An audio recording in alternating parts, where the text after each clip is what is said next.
এবার প্রথম আমার জীবনে ফার্স্ট দেখতেছি, তো খুব ভালো লাগতেছে, খুব আনন্দ লাগতেছে। এটা প্রথম ছিল। দৌড়ে এখনো দেই নেই, দৌড় দিব, আজকে খেলবো 4 নম্বরে। প্রথম ইচ্ছা আছে, 8 বছর ধরে খেলি, আমার আব্বু শিখাইছে। আমি 3 বছর ধরে ঘোড়া দৌড় শিখছি, আমার আব্বা শিখাইছে। এখন আমি এই ঘোড়াটি 4 নম্বরে ধরবো। অত্যন্ত সুন্দর ঘোড়দৌড় হইতেছে, মানে ডিজিটাল যুগে ডিজিটাল ঘোড়া, ডিজিটাল দৌড় খুব সুন্দর। দর্শকও প্রচুর দর্শক হয়েছে ইনশাল্লাহ। ঘোড়দৌড় খুব শান্তশিষ্টভাবে ঘোড়দৌড় হইতেছে। আমার কাছে মানে সবার কাছে ভালো, সবার কাছে ভালো, আমার কাছে তো আরো ভালো। ঐতিহ্যবাহী, আগে ছিল, মাঝখানে ছিল না, এখন নতুন আসছে, খুব সুন্দর লাগলো দেখি। অনেকদিন থেকে ভাই খেলাধুলা নাই, খেলাধুলা দেখলাম, খুব ভালো লাগলো। আর কি বলার মতো কি আছে, খেলা দেখে খুব আনন্দ পাইছি, খুব খুশি হয়েছে। এই ঘোড়া দৌড় খেলা আমাদের এলাকায় এই প্রথমই দেখলাম, আমরা এরপর আর দেখি নাই। যেন আমাদের এই ঘোড়া দৌড় খেলা প্রতি বছর আমাদের এলাকায় হয়। টানা তৃতীয়বার অর্জন করেছে দেশের সেরা সুপার ব্র্যান্ড স্বীকৃতি বসুন্ধরা টিস্যু। আসলে গ্রাম বাংলা ঐতিহ্যবাহী খেলা ঘোড়া দৌড় খেলা।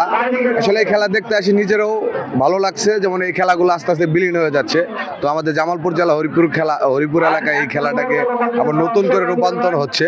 আসলে গ্রামের এই খেলাগুলো ধরে রাখার দরকার, মানুষকে আনন্দ বিনোদন দেওয়া একটা ভালো কাজের মধ্যে পড়ে। সেক্ষেত্রে আমি এই খেলায় একজন দর্শক হিসাবে আমি এই খেলা যেন বেশি বেশি হয়, সব এলাকায় যেন এই খেলাগুলা মানে আয়োজন করে এবং কি মানুষকে যেন বিনোদন দেয়। ঘোড়া দৌড় আছে, তারপরে আপনার আরো বিভিন্ন যে খেলাধুলা আছে, বা আগের যে প্রাচীন বা গ্রাম বাংলার যে মেলাগুলা হইতো, এরকম যদি আয়োজন করে, আমি মনে করি যে বাংলার আবার সব ছেলেরা আবার মোবাইল ছেড়ে দিয়ে এবং বিভিন্ন ধরনের আসক্তি ছেড়ে দিয়ে মেয়েদের নেশা বা অন্যান্য নেশা, মাদক দ্রব্য এগুলা থেকে মানে পরিত্রাণ হয়ে আবার আমাদের খেলামুখী বা একটু বাস্তবধর্মী হওয়া সম্ভব। বিগত 30 বছর আগে থেকে ঘোড়দৌড় এখানে অনুষ্ঠিত হতে যাচ্ছে। মাঝখানে 2 বছর বিভিন্ন কারণে আমরা অনুষ্ঠিত করতে পারিনি। এই গ্রামের এই খেলা ঐতিহ্যবাহী খেলা, সারা বাংলাদেশের জাতীয় খেলা, এটা পর্যায়ে শেষ পর্যায়ে আমরা এটা ধরে রাখছি।